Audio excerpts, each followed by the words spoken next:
my roommate Jeremy Stowe, and Okay. it was just crushing everything. It was crushing the control decks, the aggro decks, everything but zombies, which is why I have 4 Celestial Purge in the board. Okay. I thought that Nyapod would be a good option to try because we have the printing of Elvish Visionary and Thragtusk, Sure. both of which are awesome, both to pod and to blink with Restoration Angel.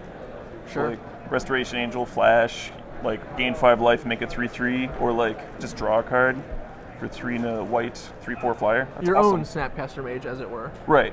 And then the other thing I liked about the deck is that everybody's coming up the board with Blade Splicers and Restoration Angels, but this deck can break parity with the 4 Gavany Townships, so it just like activates that, and all of a sudden we all have the same creatures, but mine are huge. Yep. And then Elish Norn does a very similar thing, where you just eventually you will be able to pod into it.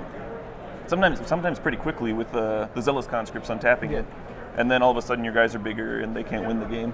Sure. I played a lot of creature decks this weekend, and they all died to an Elish Norn.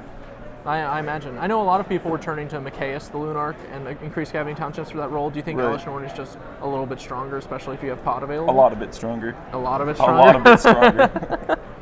I guess Adam Prozac would probably agree. The conclusion of the semifinals ended in a massive Elishnorn swing, of course. It was kind of amusing because I'd named Praetor with my my Cavern of Souls like 5 turns earlier. It was like, oh, that's why. Well, there it is. Yeah. Elish Norn. Came prepared. Called it.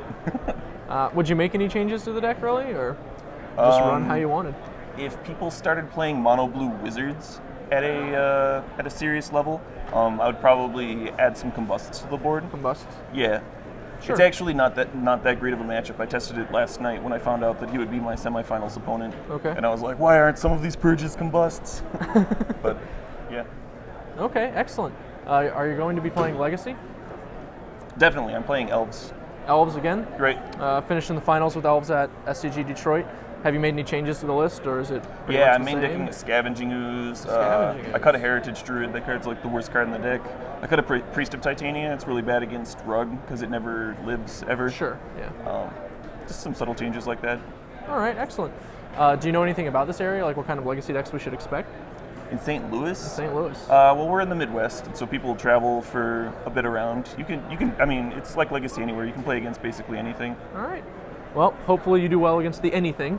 Maybe even try and get in a second one of these. So we're going to throw back to a break now. The SCG Live booth is going to be back coming for round 3 of the Legacy Open, but until then, you're going to be seeing some sweet replays.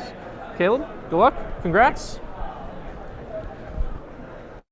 SCG Live is brought to you by StarCityGames.com, and in case you haven't heard, you can now qualify for a StarCityGames.com Invitational through invitational qualifiers held at your local gaming store.